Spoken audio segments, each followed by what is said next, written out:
All right, guys. Nice to see each and every one of you. My name is Henry SSALI, and this is African Affairs. We are going to be discussing Zambia. Of course, some of you already know what's going on in Zambia. My audio might not be the best, but please bear with me. I'm in an unknown location right now. Before we start, we wish to acknowledge this land on which the University of Toronto African Alumni Association operates. For thousands of years, it has been the traditional land of the Huron-Wendat, the Seneca, and the Mississaugas of the Credit River. Today, this meeting place is still the home to many indigenous people from across the Turtle Island, and we are grateful to have the opportunity to work on this land. With me in studio, we have two distinguished Zambians who are going to be educating us about Zambia. I hope they are as ready as I am. I hope you are ready to listen to these folks. For those of you who haven't known who they are, you might want to check out Club House. I think they're very prominent on Club House. So we have Njavwa and Chansa. I do have a little bit of their profile. So for Njavwa, MUKWAVI is a Zambian-born Canadian. Her globalized work, education, and travel experiences have sparked her passion for development work. As a volunteer and professional, she currently serves to support the programs of grassroots organizations operating across the African continent. She's going to tell you more about about herself and what she does with that work. On the other hand, Chansa is a Toronto based Zambian-born media and tech entrepreneur whose ongoing mission is to help bridge the divide between Africans on the continent and those in the diaspora. I'm going to start with the lady. Njavwa, tell us more about yourself. Sure. So my name is pronounced Njavwa. So I'm Njavwa MUKWAVI. So I work currently for a foundation that funds different grassroots organizations across the African continent that are combating the HIV and AIDS pandemic and working on different community-based initiatives. I work as a program officer, so it's called the Stephen Lewis Foundation. And then I also volunteer on the side with an organization based in Ndola in Zambia called Mercy Touch Mission International. So we run different community programs and children's homes, feeding programs, outreach clinics, and the like. That is Njavwa MUKWAVI. Thank you so much for that introduction. Mr. Chansa, KALUNGA. Yes, sir. First and foremost, thank you so much for allowing us the opportunity to even have this conversation. I think it's a really important conversation. As you so rightly said, my name is Chansa, and based right here in Toronto, Canada. Travel back and forth quite a bit between here and the continent. Obviously, with the pandemic that's happened, my wings have been clipped for the past year and a half. But I look forward to beginning to make those trips once again. Yeah, as you said in my introduction, my real big mission is to help bridge the divide, because I feel like there's so many ways in which dots could be connected between those of us here and on the continent. And we have a club on Club House called Zambia House. I happen to host a conversation every Saturday called Zambia House Weekly. Feel free to tune in. It's every Saturday at noon Eastern time. Yeah, we've been running for the past 35 weeks. This weekend should be the 36th. And we just discuss different things that are important to us and see how we can, quote unquote, be the change that we'd like to see. Henry, I think you're muted. We can't hear you, or I can't hear you. You are right. I was muted. Just to be sure, is this conversation being hosted on Clubhouse as well? I don't believe so. No. Okay, okay. Yeah. I But we're gonna share everywhere as soon had as an impression that you're sharing it to Clubhouse as well, but that's fine. no, That's fine. It's on YouTube for those of you who want to listen in. It's on YouTube. It's on Facebook, the African Alumni Association, on YouTube at Henry SSALI. So you can always enjoy the conversation and listen more to the conversation. So let us dive into the conversation. There's a new Zambian order, as most people have termed it. First of all, why don't you tell us about the new president? Uh, how long has it taken him to become the president of Zambia?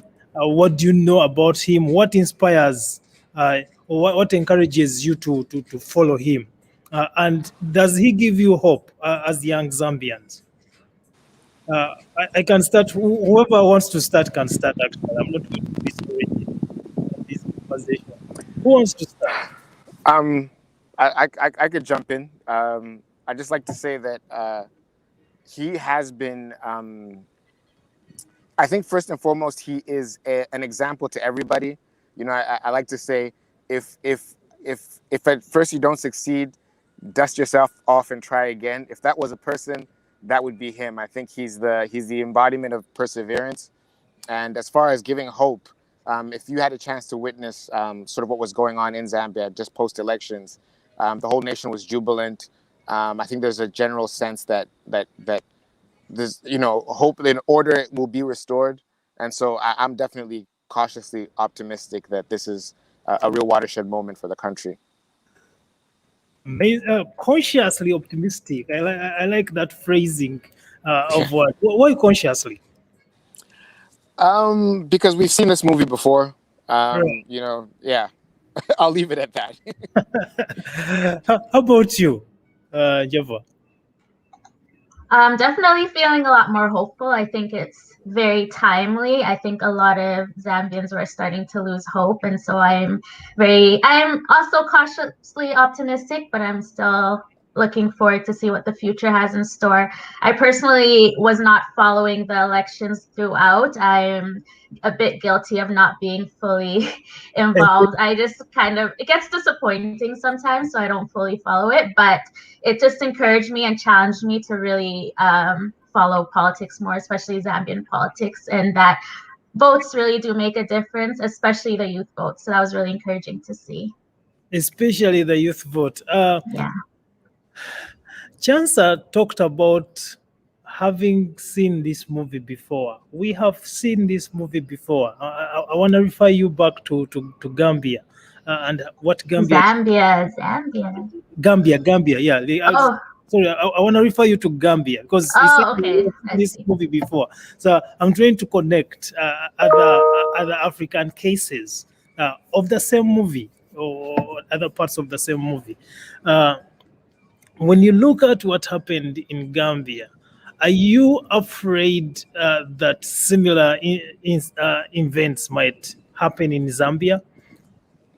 Or perhaps before you even answer that, who is President Hakainde?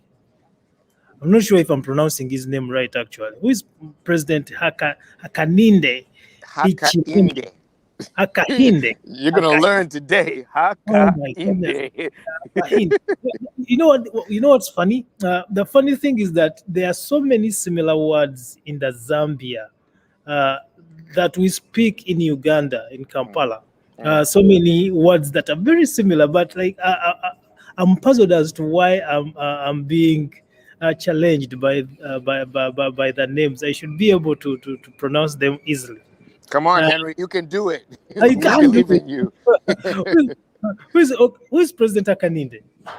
Hakainde. Haka. Let's break it down. Haka and then Inde. Try that. Hakainde. Who is President Hakainde?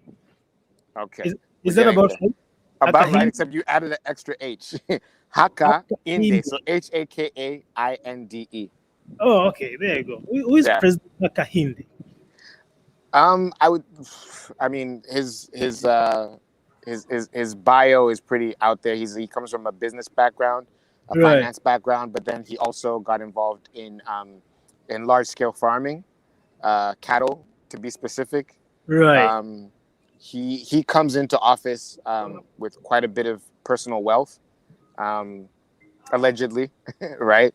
Right. And in terms of, just to go back to a question that you asked earlier about having seen this movie before and so on, what I would just say is that if there's one thing that history has taught us, We have lost you. Did you mute yourself? no, I didn't. It's when a call comes in. Oh, there was a call. Yeah. Okay.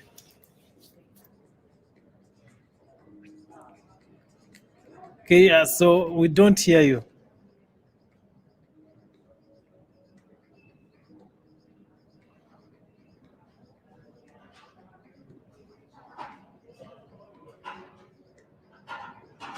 We don't hear you. We don't hear you.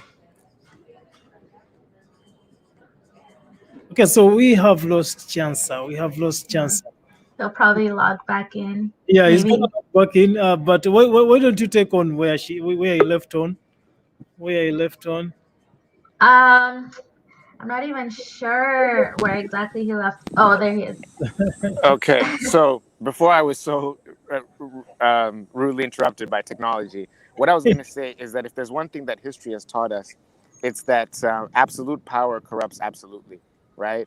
And if you look at so many leaders that on the continent, even, they may have come in very idealistic and with the best of intentions, but got corrupted in the process, right? So, I mean, just our neighbors, not to even go very far, but our neighbors just down south of us, Zimbabwe. I remember when they had a new leader elected, and the jubilations were much like Zambians, if not more. It felt like it was the dawn of a new day. And while I don't know the ins and outs of what's happening in the country, the few people that I do speak with from over there are finding it challenging, right? So Yeah. I do know that also progress and change does take time. So you do want to give people the benefit of the doubt. But the reason why I put the cautiously ahead of my optimism is that talk is cheap, right? On the campaign trail, people will promise you all kinds of things, but it's Right. only in the actions that you get to see. So we have the next 5 years to see if this new administration really lives up to all its promises, right? If it does even a fraction of what it says it'll do, I think Right. that'll be a big W for the country, a great victory for the country, and a Does step in the right direction. does the notion that he comes in as a rich man, a wealthy man, does that comfort you, Njavwa? Do you feel comfortable that because this guy is already established, he has seen it all, he has contested so many times, and at this moment we are looking at someone who is actually coming to make things right without any ulterior motives? Do you think his wealth gives you any comfort? I'm not sure I would say comfort. I think the fact maybe that he's very well with business wise, I think that'll serve him well, like in terms of like the economy and such. But the wealth doesn't make much of a difference. But I guess that's a result of his businesses. Right. Uh, we have read in the news that he is presiding over a country that has no treasury, that has zero money in the treasury right now. Uh, does that scare you? Is it true? Um, I mean, in terms of what's true and what's not, until any of us get a chance to peek in ourselves and see, we're just going off of the information we've been given by the powers that be. In terms of it being scary, uh, I don't think as an African, um, fear is in our vocabulary, if that makes sense. We can't hear you, Henry. You're muted. Sorry, proceed. Yeah. So what I was saying was, I don't know whether fear is really in our vocabulary, because I mean the one thing about Africans is that we're very resilient, and we we've faced so much adversity that I don't think fear is something we go into. Like, it's a reality, and I think what we're looking at now is, okay, if this is the situation, what next? What's the most practical course of action going forward? But I think as far as the past few years that the Zambian people have been through, it's been incredibly challenging. So it's almost got to a point where it's like it couldn't get much worse, right? So at least knowing what the reality is, right? Because I think we weren't really aware of how, you know, how bad, I guess, the situation was. So I think once having a sense of what's actually real, from there you can begin to work out solutions. It's hard to find solutions to problems that you aren't completely aware of. Do you know what I mean? Yeah. Njavwa, do you have the same sentiments about that, or do you have other thoughts? Do you think the new president is going to be able to do everything that he promised, despite having zero money in the treasury? I'd like to think so, but I think, like Chansa said earlier before, cautiously optimistic. But I mean, we were in a pretty bad state before, so there's not really much to lose at this point. Hopefully we can only go up from here. Yeah. What do you think about what strategies did he use to attract the youth to follow him? Because you mentioned earlier that there are so many youth that he has inspired. And should we be more optimistic that now at least the Zambians are going to engage more with their Zambian culture, and they are going to be able to be more involved with building their country, as opposed to the notions that have been speculations that have been fronted, that Zambia has been sold off to China. Any thoughts on that?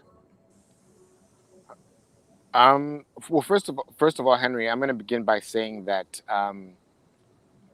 what I would like to see, and I mean, we're in the 21st century now, and what I'd like to see is us begin to veer away. And when I say we, I mean just all of us collectively as humans, right? To veer away from this sense of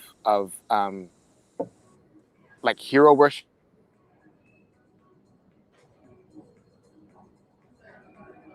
We have lost you. We have lost you. Can you hear me? Now we hear you. Okay, yeah.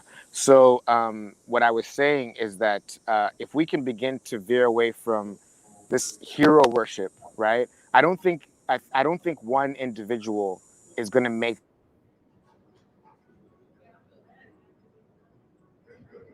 You're a very popular man. Everyone is calling it, seems.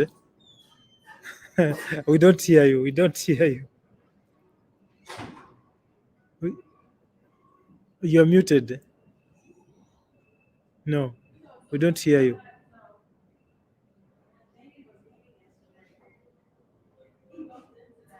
Don't hear you. Yeah.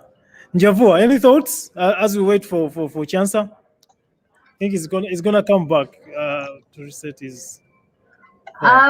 Yeah, I think because he's promised there'll be opportunities for like economic growth, which will lead to opportunities for employment for young people, which is something that's like scarce right now. I think that's one of the main driving forces for the youth.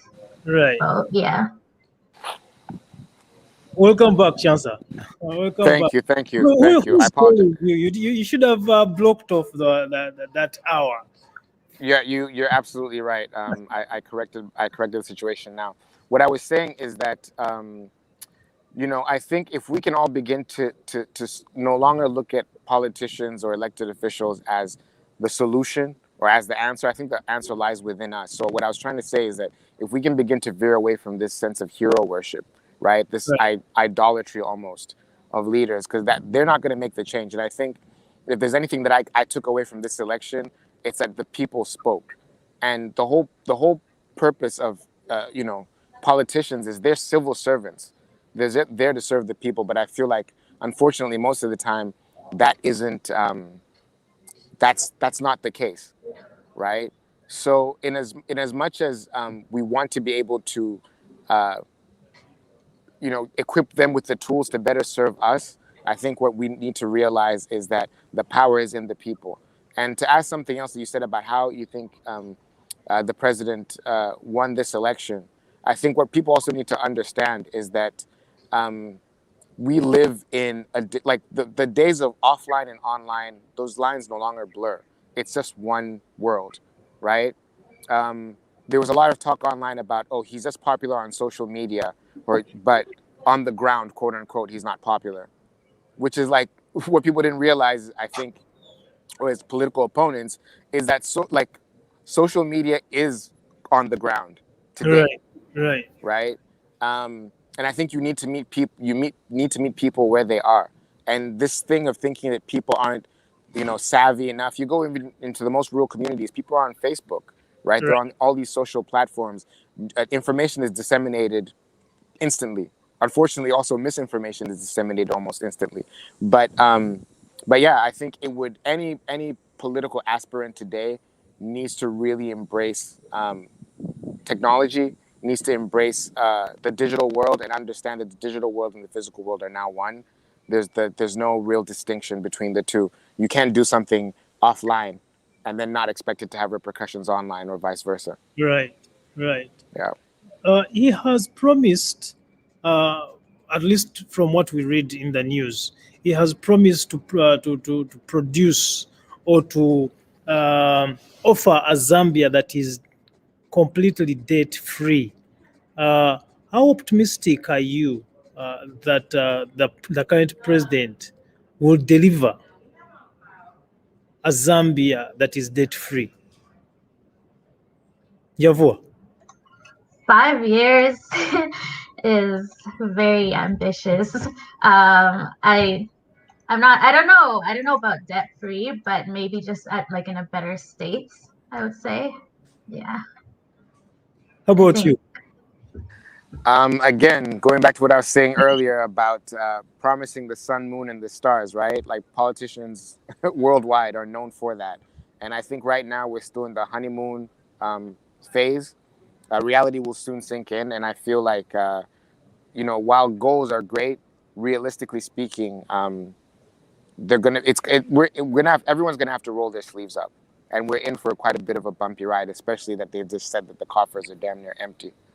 So yeah, it's great. It sounds great. It's a nice sound bite, but you and I both know, all three of us all know that's come on, man. So it seems to be very ambitious, an ambitiously action-oriented man. He has started with appointing people that he thinks are straightforward. So he's choosing a team very strategically. We understand that he just appointed one of the security personnel who treated him nice when he was in prison as commissioner, I believe. Uh, do you think that's the way to govern? Should he be uh, picking people from one place to another and try to build a team based on such sentiments? Well, I think that today more than ever, any leader in any position needs to lead with empathy, right? And I think that from these early indications, for him to be able to do something like that, I think what he's basically saying is that, look, this is an empathetic person, right? And putting this person in a position of power, with great power comes great responsibility, and one needs to be able to be empathetic. Right. And I do feel like, he was treated horribly, right? Right. All throughout his campaign. And I genuinely feel as if he is attempting to help the nation heal, right? There's a lot of healing that needs to be done. I don't know if you're familiar, Henry, with the principle of one Zambia, one nation. Are I've you heard familiar? about it. I have heard about it, but not exactly familiar. Okay, so Can tell us more about it. yeah, so when Zambia gained independence in '64, Right. our first president Kenneth Kaunda had had a policy which I think has really helped us more than we could possibly even begin to understand. In that what he did was the first batch of graduates from the university. So if you Right. were, because we have I think over 72 tribes, right, in the country. We're very ethnically diverse, and so what he did was wherever you were from originally, like your ethnic home, when you graduated, you were sent to a part of the country that was, maybe if you're from the western province, you're sent to the eastern province. If you're from the northern province, you're stationed in the southern province. And what this did was that when people go to different places that are outside their comfort zone, eventually, as humans do, they might meet someone, fall in love, start a family. And so his whole thing was, regardless of whatever tribe we're from, we are one Zambia, one nation.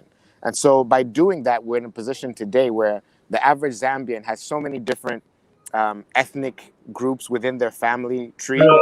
that Right. it's very difficult for there to be any sort of tribal conflict. There was something that was, over the past couple of years, it's only we started hearing it for the first time, but tribalism has never really been an issue for Zambians. But, political machinations or whatever, they try to make it a thing.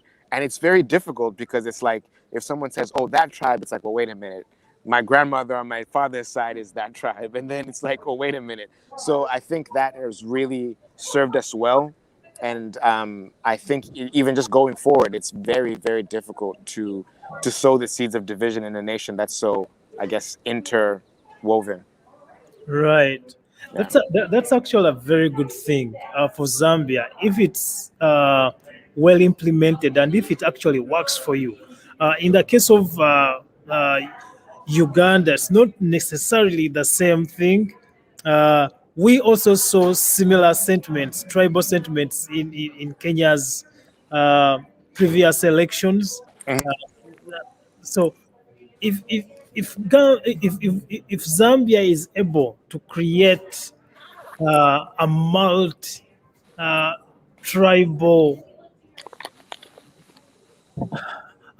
tribal Society?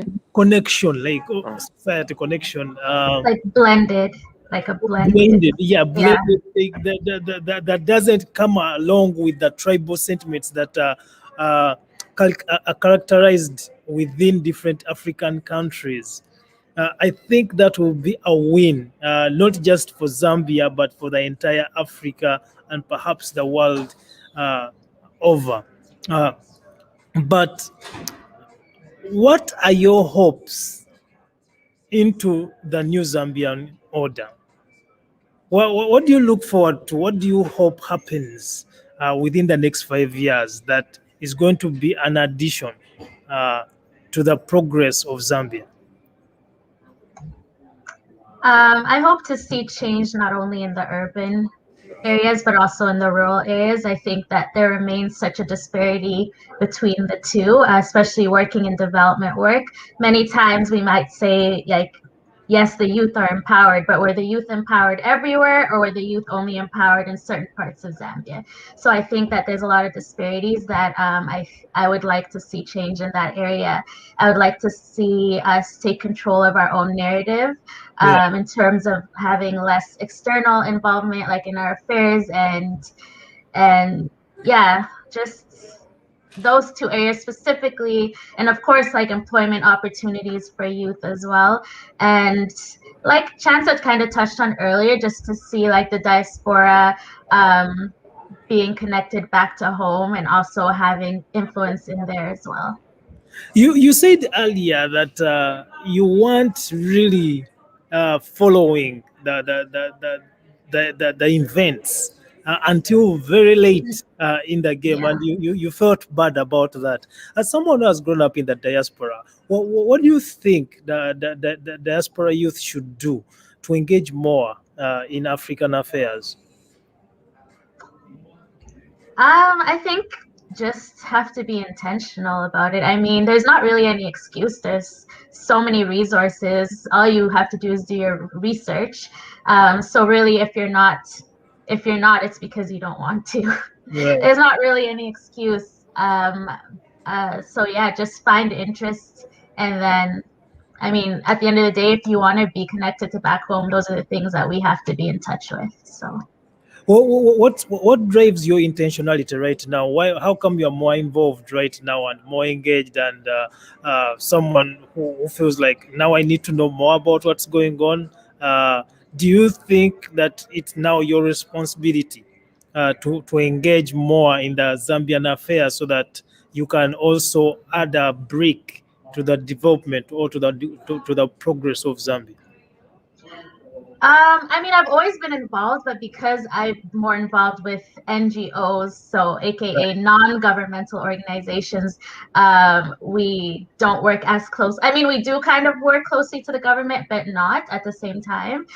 So I think that was also part of the reason. So I'm hoping also that the government will provide more support to NGOs, and that there'll be more resources, because a lot of these NGOs are the ones that are contributing to the development efforts, but having to find our own kind of resources. So we're not able to rely on external support anymore. So we're going to need the government to step in at some point. Chansa, what are your thoughts on that?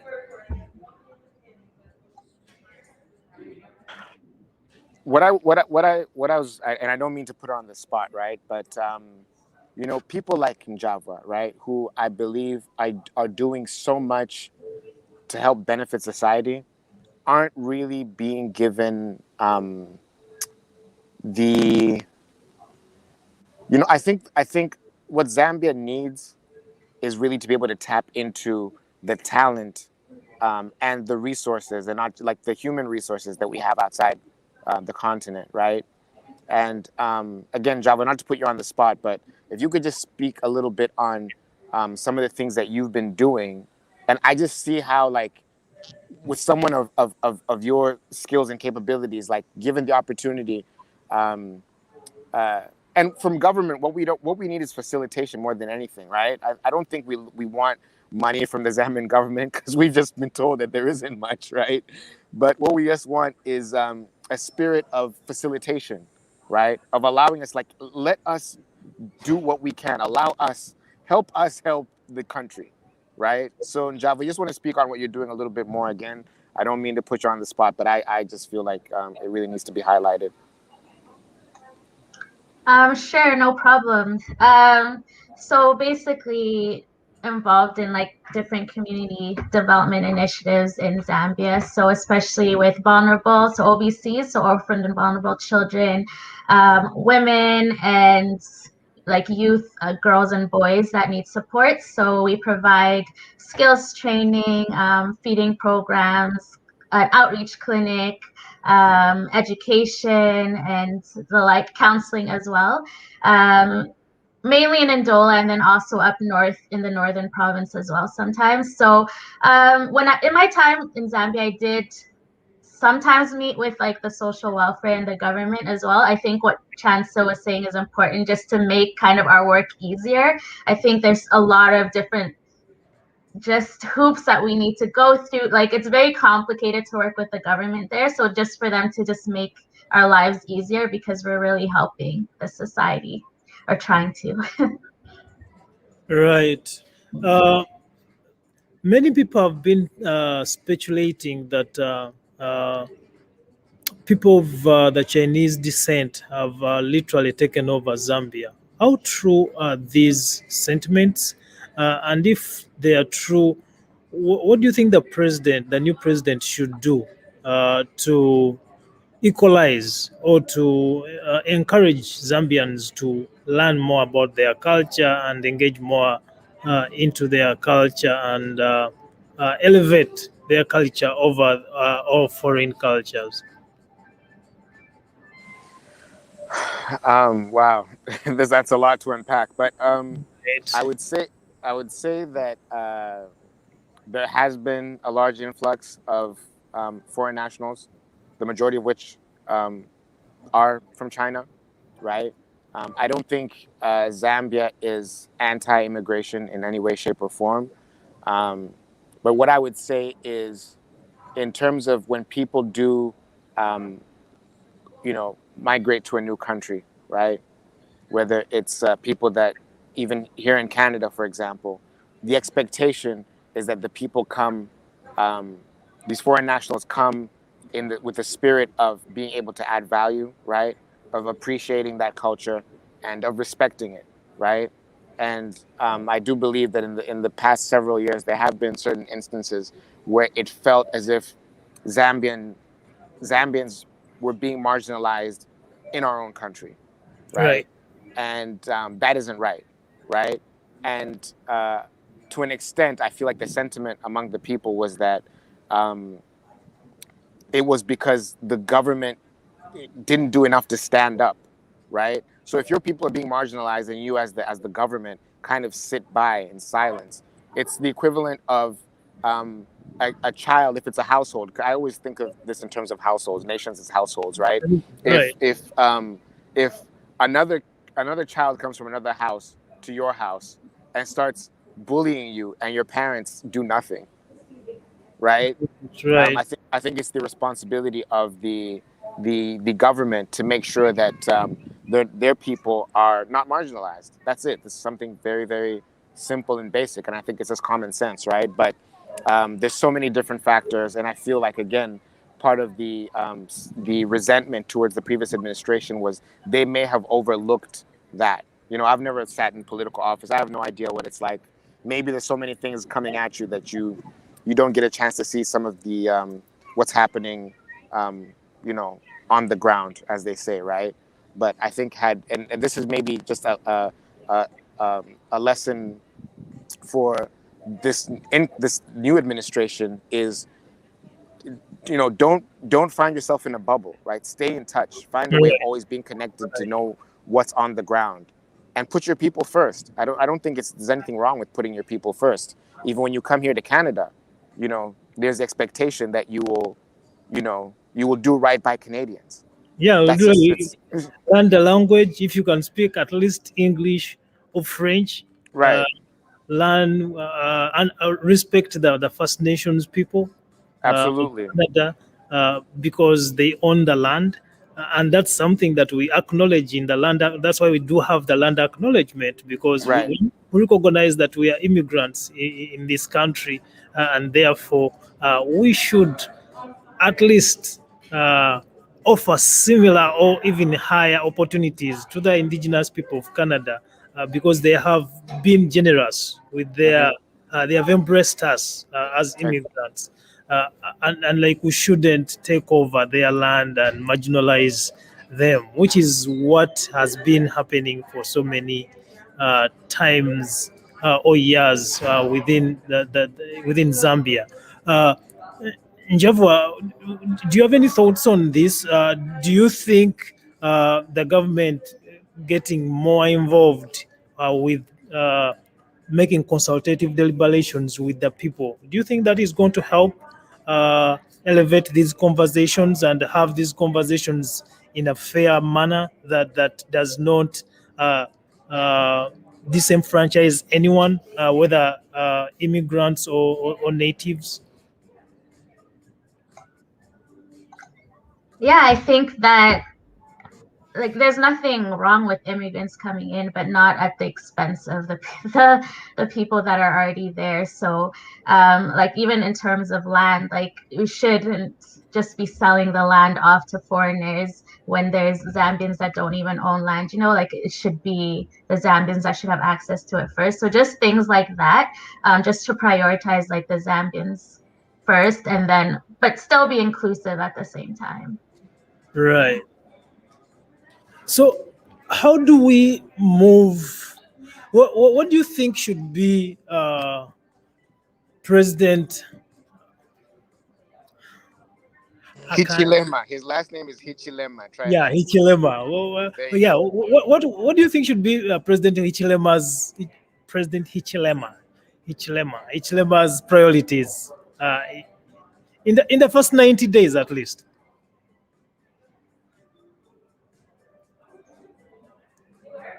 Anyone can answer. Anyone can answer. What do you think? What should he prioritize as he looks forward to reform the country? You're muted. I think that really, how can I put it? A lot, like really kind of absorbing everyone's different views and opinions, right? I think that what I felt even personally in the previous administration was that having attempted numerous times to engage with them, it just felt like a lot of the time one's words fell on deaf ears, right? There's no shortage of, especially those of us in the diaspora, right? We have access to capital, right? Or access to investors, access to resources. I think that if they tapped into us more, but it feels a lot of the time that you go there trying to do what you can, because let's be real, like I think we all of us to an extent, regardless of how much time we've spent overseas, do have that soft spot for home, and we want to be able to contribute in whatever ways we can. Now, if when we attempt to do that, we're met with resistance or, just indifference, it kind of rubs you the wrong way. It's like, well, you know what? Why don't I just stay where I'm celebrated, as opposed to going to where even when I attempt to contribute, it's not really appreciated, right? A lot of the time, it's at one's own expense, right? You make sacrifices only because you want to see positive things happen for your country, right? So I would just say that if this new government can have an open ear, an open door policy for innovation, right? For just to listen to the people, because I think if you what do they say, like a good listener, to be a good listener is one of the most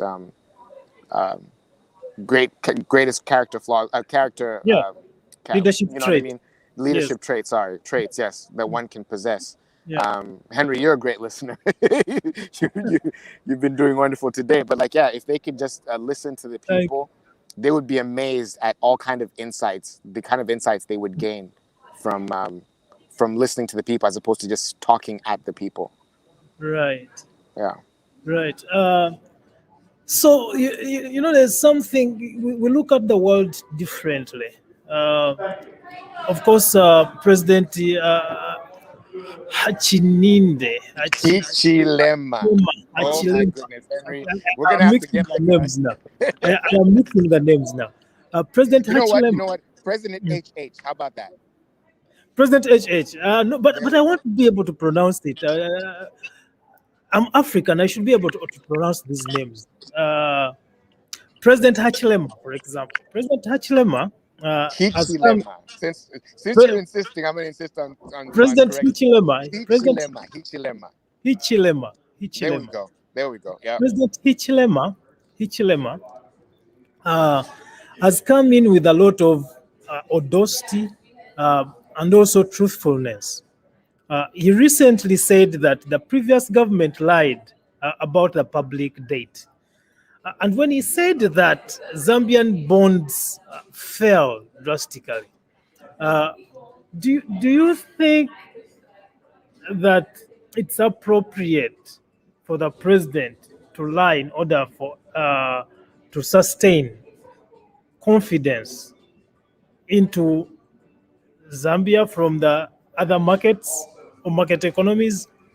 Because you'd ask yourself, why would saying the truth about the public debt of Zambia lead to the fall of the Zambian bonds instead of the markets seeing it as a positive and actually be able to say that this is a guy we can trust, is coming to us with all the truth. We can trust him because he's probably going to offer something better. How do we manage? Where do we draw the line between being realistic in terms of what you need to say in order to protect the integrity of a country's economic status? Because like everything that he's going to say, right, I think at one point he had to go on Twitter and clarify certain things. How do you think he should communicate? Henry, are you asking us if it's possible to be a bit too truthful? Is that what you're Yeah, asking? no, because he was truthful, but he's being truthful has led to some kind of turmoil within the Zambian market or the Zambian bonds, at least. Well, that's Uh, what I'm saying. So, are you asking whether there's a such thing as being too honest? Is that what you're asking? yeah, I'm asking if it's reasonable to be truthful when you're a leader. Is it reasonable? I don't know. Transparency, right? Like, are you referring to transparent? You think he was too transparent? I think he was too transparent. That's what I think. But which I think should be a good thing. It should be perceived as Right. a good trait. But in terms of the markets, his truthful, his transparency led to his country's Zambian bonds falling on the market. So which I don't know if that's a good thing or a bad thing. How should we evaluate that? Should we evaluate that as a good thing or no? I don't know. I didn't think of that. I know. Complicated. I think it's complicated. Like, yes, apparently in Zambian dollars fell. Uh, Actually, they fell most. It's not that they haven't been falling; they have been falling to an extent, but they fell the most in the last 2 months after I said that the truth that the previous government lied about the public date of Zambians. No, I that's mean, interesting. what is okay? So, I don't know whether it's now like a moral question, an ethical question. It's Exactly. if you're There you go. There you go. Yeah, it's a okay. moral. So if your significant other asks you, "Do I look fat in this dress?" I know. What So do you say? uh, it depends on the context, I guess. If you look fat, you would think that the moral thing to do would be to tell me the truth that indeed you look fat and you need to go to the gym so that, or you need to change your diet, or you need to do certain things in order to get back in shape. Uh, but in But this saying that will but also in have this instance, consequences, right? exactly, yeah. In this instance, saying that comes with had to come with consequences that are undesirable. If I had to really like analyze it, I would say that they did consider the fact that saying that would have that effect. But I think it's more what they're trying to symbolize is, look, we're all about transparency. You know, this is us, warts and all. Like, you know, so yes, there'll be impact, but I think the thought process behind it was we want to show what we're about, and this is just a small indication of what our administration is about, which is total transparency, for better or for worse, right? Right. And I think in the long term, it serves. In the long term, it's a good thing, Right. Okay. Uh, right? Njavwa, what are your thoughts about electing the first female speaker within the Zambian parliament? How does that make you feel as a female leader yourself? And how did you feel seeing that happen as a historical uh, transformation for Zambia? I mean, I think it's always encouraging to see like a woman in a leadership role, especially back home. So I'm encouraged by that, and I look forward to see like what she has to offer. Um, yeah, it's encouraging for me, and I'm sure a lot of the other youth, especially in Zambia. Right. How about you, Chansa? Was that So, encouraging for you? I mean, so just to be clear, Zambia is. I'm proud to say that so even the previous deputy speaker is a woman, right? Yeah. Yeah. Our previous vice president is a Right. woman. So I think in a lot of ways, Zambia has been a very progressive country. Right. I like to make the joke that in 2014, Zambia was the only country besides the United States with a black president and a white vice president. Right. Right. So I think we've always been very progressive, and this is what I've heard from a lot of my African friends from different parts of Africa Right. is that they feel encouraged, right? They're like, oh, Zambia, actually, you guys are doing it, while we as Zambians may not feel like the country's where it needs to be. If you look at it, we've had I don't know how many different political parties now, right? Right. It's which is a good thing. I think it's a positive. I think it is a positive, and I think seeing this come at such a time when people are so optimistic about change, and they feel hopeful. They feel like this is what we have been looking for. I think it's not just encouraging, but it also offers hope that Zambia has is choosing the right way. I'm sorry, I'm in a lobby, and like people are coming in, and there's so many noises that are going on. I should have gone to my room, but I didn't want to go to the room. But your voice is still coming through crystal clear, Henry. So don't mind. We're Oh, all okay. apart. All right, great. Okay. So President HH has 5 years, right? That's correct. Which metrics are you going to use to measure his performance?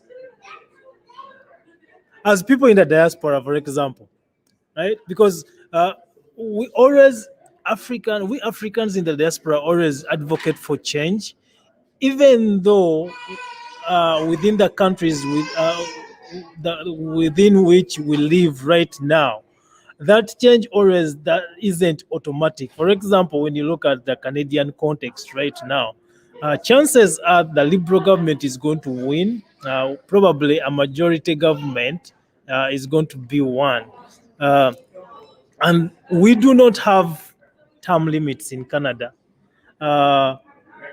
Usually the leader of any party that doesn't win decides to stand down based on how the members of their party perceive their performance in an election or in a campaign period.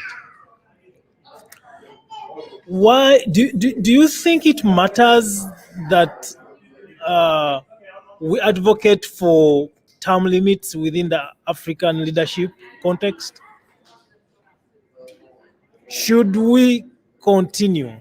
Does democracy equate to changing presidents from one to another? Is that the democracy that we are looking for? Or do we actually need real progress that empowers the people on the ground? Anyone can go. Well, I think what it is, and by the way, just a side note, I don't know whether the Liberal victory that you just predicted is going to be the slam dunk that you said it is. I just made a prediction. I'm thinking that the Liberals are likely going to win based on their timing of the calling of the election, right at the at the pinnacle of the COVID pandemic, where they have given out a lot of money to different people, of course, which was needed. So I don't know how much that is going to influence how people elect their voters or vote. But when I look at the statistics right now and the surveys that have been done so far, of course, the Liberals are ahead.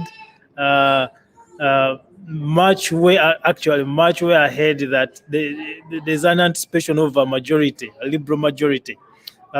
So I don't know. Probably things will change by September 23rd. Is it 23rd? Yeah, I kind of beg to differ because again, you talk about surveys and so on. If you talk about like real world, just take a cab or an Uber and speak to the driver, ask them how they feel. I think Justin Trudeau, every single campaign stop he's had here, there's been protesters, right? A lot of angry sentiment, right? So again, I don't know, but we're not speaking about Canada. As far as like Zambia and the term limits, I think it's very necessary. I think that regardless of how well intentioned you might be, staying in power for too long, you eventually become there's this famous saying from comic books, right? Which is you either die a hero or you live long enough to become the villain, right? And I think that some of these presidents that do overstay their welcome, it's anything. You overstay your welcome at a party, it's not cool. You know what I mean? Right. Yeah. So That's I think interesting. 2 terms, 10 years is enough time for you to contribute what you think you can, and if possible, create some kind of succession plan. And then after that, you become an elder statesman and you advise. I don't think you need to be in that seat for more Right. than that. Njavwa, what do you think? Yeah, I agree. I think terms make the most sense. It never goes well. It has never gone well when someone has been in power for too long. So I think to keep the terms, it's it's a good thing. It's a good thing. Okay. Yeah. So is that the democracy that we want? Did our societies always operated in that in that uh, perspective, in that way? So this is the greater question, which I've often had these debates with friends, where democracy is a concept. Well, democracy in its the Greek, this incarnation, right? Greco-Roman or whatever you want to call it, like this is foreign to us, right? I think we had our own form of it, and if anything, I mean, there's one school of thought that feels as if what perhaps Africa needs is benevolent dictators, right? Right. Someone who can operate as a chief of the nation, and you just hope that they mean well for the country, right? I don't know what's the right answer and what isn't, but I do feel like during the moments when I'm frustrated with Africa and things that are going on, you have to remember that we're still very much in our infancy in terms of our age as nations, Right. right? Um, we're a work in progress, but we're definitely on the right path. Like I said, if you look at Zambia from 1964 to now, this is what 57 will be 57 in October. We're still a young country. And do we get things wrong? Yes. Will we continue to get things wrong? Yes. But overall, I think we're making a step in the right direction, and we will find what works for us. And so far, this seems to be working. We've had, these transitions of power that are peaceful. And I think it's the message that's been sent now to any aspiring for future president is you're in there. If you don't perform, we'll kick you out and replace you with someone else who we think can do a better job. And that's a great precedent to set. That's true. As a Ugandan, I must say that I envy you Zambians for having easily achieved change. Ugandans for the last 35 years uh, have been governed by the same man who came in as a liberator. Uh, this year, they almost thought they were going to change that trend, and they were unable to do that. They were unable to do that because of so many different dynamics that happened during the election campaign, but also post-election. The human rights violations that happened, and so many other things that happened.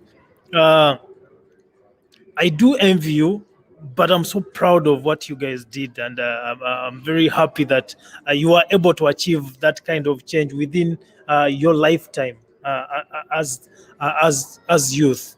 Uh, Final thoughts. What advice do you give to Ugandans in their sought for change? Njavwa, I can start, and then Chansa can close with the final thoughts on that as we close. Yeah. I think our elections were a great example of just not giving up even when things seem so hopeless, and especially for the youth to keep pushing for the change that they want, because they are going to be the drivers of that change. So just encouraging the youth to actually get involved in understanding politics, in voting, and just not give up. Chansa, what should Ugandans do to replicate what you have done already? I think if I had any advice to offer, if I even had the opportunity to speak with like leadership in Uganda, I would just say, you don't want to be on the wrong side of history, right? And if there's one thing that remains undefeated in this world of ours, it's the winds of change, right? You can try and delay them, but they will eventually blow through your country, right? And you know, the thing with the youth is that the youth make up the majority across the continent, right? And if you look at a situation like former Swaziland, Eswatini, I don't know how well up to date you are with what's been happening there. I've been following a lot. I think they want to overturn the status quo and create a new world, a new Swaz order, pretty much. Right. I don't know Right. how successful that is going to be, and I'm not sure if they are more upset about the status quo in terms of how the structures uh, are, are, are are built as they are right now, or if they just want to try democracy, the Western democracy. Because I think Swaziland is the last traditional monarchy in Africa, or pure monarchy in Africa. I'm Mhm. not sure I'm not sure which system they want to try, and I don't know uh, how effective the protesters have been in sending out their message for change.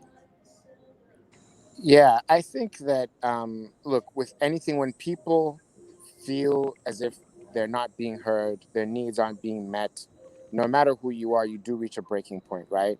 And what I would just hope is that, Uganda doesn't get to that point where it's just where people have had enough. Because when people have had enough and they just can't take it anymore, um, yeah, just bad things happen across the board, right?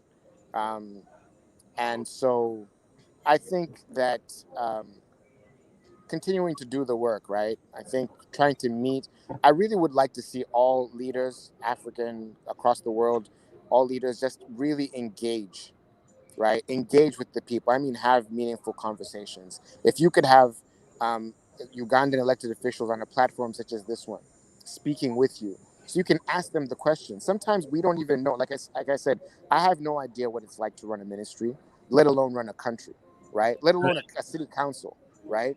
But if I'm speaking with someone in that position and they're giving me a breakdown of what they go through, it allows me better understanding. Otherwise, I'm just thinking these guys, don't know what they're doing. It's easy, right? It's like watching a basketball game. Like you're in the stands. Like, man, why didn't you just dunk it?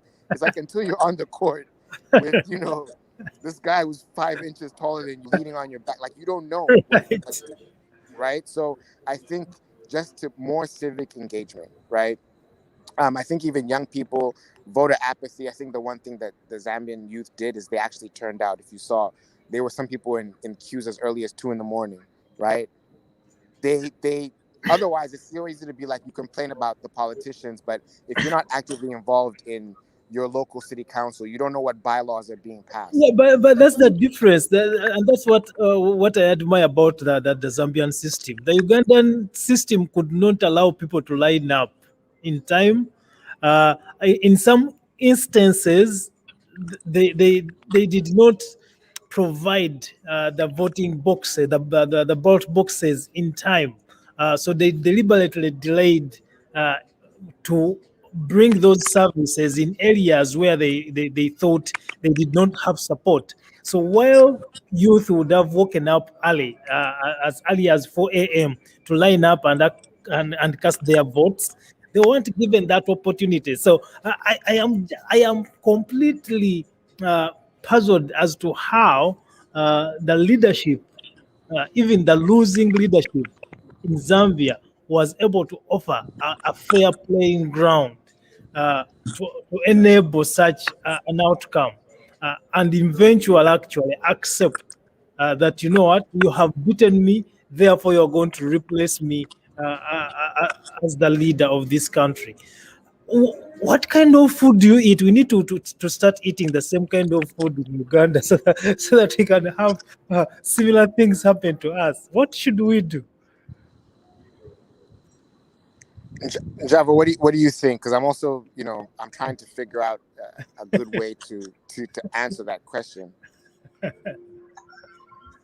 I don't know. It was definitely unique to Zambia. I think there's so many different factors that came into play in what happened in Uganda. I did also follow some of that as well, and I don't know.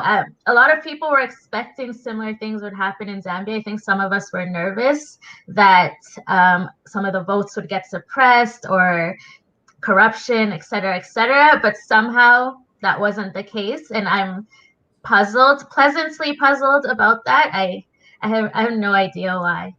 Yeah. Some people are saying that these guys have had a deal. They had a deal, and they just wanted things to happen the way they happened in Zambia, but they're not real. Is the victory real in Zambia? Is it real? Yeah, It's real. Yeah, I think also one thing, which is why I keep going back to the thing about countries being in our infancy. It's easy for one to replicate what you've already seen, right? So it's almost like whatever president would come now and try and, I guess, deviate from the path, right? It's almost like, wow, after 3 or 4 previous presidents have conceded defeat, like, are you going to be the one really and truly, right? So I think in countries where perhaps that process hasn't happened yet, it's going to take the one person because remember, we had a president for 27 years, right? And I think the greatest thing that he did was concede willingly, right? Because the will of the people had spoken. Like, when people want change, it becomes this voice that's so loud that you can't hear over it. It's just this deafening roar, right? So I think until you have your Kaunda moment, and then from there it just needs that one person sort of break the chain, so to speak, and then after that, even people can see, oh, we've been able to do it before. I think that's what the Zambian people had is, oh, you know what? We've done this before. We've kicked someone out who we didn't like. So if we did it before, we can do it again. Does that make sense? Yeah, it does make sense. It does make sense. Please pray for Uganda as we pray for you, for Zambia to actually achieve the progress that you are looking for or you're hoping for. I'm gonna give each one of you 90 minutes, 90 seconds. 90 seconds to talk about yourselves again and what you do and where people should find you, so that we can wrap up this conversation. Sure. I can go first. I just quickly wanted to touch on what Chansa said before about the importance of having dialogue, like with these different officials and government officials. I think from my experience, that's something that I've learned. I was very frustrated working with some different government officials and reporting to them. And then I had an actual meeting with one of them and they sat me down and they told me they just had certain limits and it was out of their control. And so I understood that. So now I know where she's coming from. So we were able to better work together. So I think that was a really important point. So yeah, you can find me on LinkedIn. If you have LinkedIn, my name, just look me up, Njavwa MUKWAVI.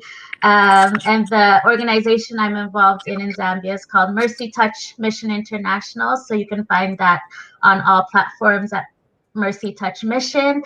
And that's about it. All right. How about Chansa? So before I plug myself, I just wanted to really appreciate you, Henry, for putting this together. I think that we were talking about dialogue. I think dialogue needs to happen across the board, even like amongst Africans, Ugandans, and Zambians. To be honest, all these borders that we have are just they're fiction, right? Right. I haven't had the opportunity and the privilege to visit Uganda yet. I hope to sometime soon. And when I do, I know I'm going to feel right at home. When I go to Zimbabwe, I feel right at home. When I'm in Malawi, I'm right at home. Kenya, same thing. Like we are one, right? We talk about one Zambia, one nation, one Africa, one nation, right? So let's have more of these. I definitely will be connecting after the fact. I really, really appreciate what you and your organization are doing. As far as myself, I'm found on LinkedIn as well, Chansa KALUNGA, as you see there, my name. And across all socials, Twitter and Instagram, it's literally my name is Chansa. So MYNAMEISCHANSA. Please, if you're on Club House, look me up. We have a Zambia House Club. We have all kinds of conversations all throughout the week. I happen to host one every Saturday, noon Eastern time, just discussing different things. And I think if we can coordinate better, there's no limit to the amount of change that we can affect on the continent. So we really appreciate you, Henry. And Njavwa, shout out to you. Can't wait to see you when you get to Toronto. See you soon. Thank you so much for having me as well, Henry. Thank you so much for joining this conversation. I'll probably call you back again, hopefully this time with someone that's on the ground who can give us the perspective on the ground. But I also want to thank Justin Kanza for coordinating this conversation. She may not be on the screen right now, but she has done an incredible job coordinating us. And Yeah, Justina, shout out to you. Yeah, she's the real MVP. She's the glue that Thank that you. holds it together. So yes, big salute to her. Right. Anyways, guys, thank you so much. We shall have a conversation again. Have a nice long weekend. Enjoy the day weekend. You too. God You bless as well, Henry. and congratulations to Zambia. Thank you. And you'll get there. You'll get there. Hopefully, You'll do it too. You can do it too. hopefully. Fingers crossed. Yes. Hey, guys. All right then. Bye. Bye.